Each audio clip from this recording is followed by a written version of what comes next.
is a common sound heard in the game of football, two helmets colliding, and a lot of time this leads to a common football injury, concussions. What were the immediate side effects when you got hit? I got a dizzy, black eye, just black and blurry vision, just a bunch of headache, just big headache. Concussions are a major concern for young athletes, and with the discovery of serious long-term effects, measures are being taken to avoid future problems.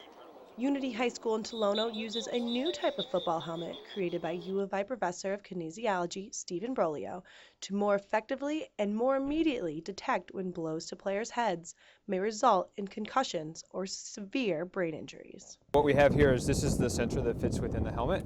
Each one of these buttons is a single axis accelerometer, which allows us to detect the motion of the head after someone takes a hit. And it just fits within the padding of a standard football helmet. And once the player puts it on, the helmet functions exactly like a standard helmet does. And when a player is hit in the helmet, the information is sent over here to the laptop, where Brolio is able to see if there's any serious issues that need to be attended to. We kind of identify someone that's taken a big hit. Once they finish that series on the field, we'll bring them off and then we'll do a clinical evaluation. And we really use that evaluation as kind of the diagnosis for injury. But then we can kind of back correlate that into the data that we have to try to develop a threshold for injury.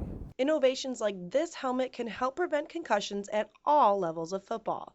Just a few months ago, college star Tim Tebow was knocked unconscious on the field and was taken out of the game and didn't return for 3 more weeks. Even though this was Tebow's first concussion, it does not rule out the long-term effects he may suffer in the future.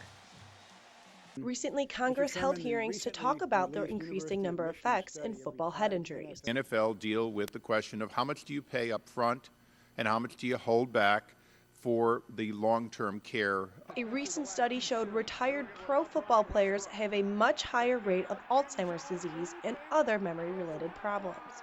And NFL Commissioner Roger Goodell tells Congress the league will offer free follow-up medical work to players who report memory-related problems. Concussions happen more often than most people think.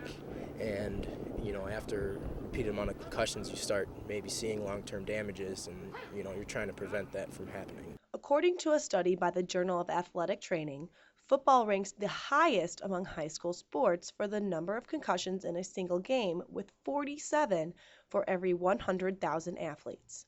And girls soccer comes in second with 36, and girls basketball in third with 21. Brolio continues to do research in hopes to determine how younger players actually function on the field and gather data that will ultimately protect and treat athletes who suffer concussive head injuries. In Tolono, Linda Angelkovich, UI7 News.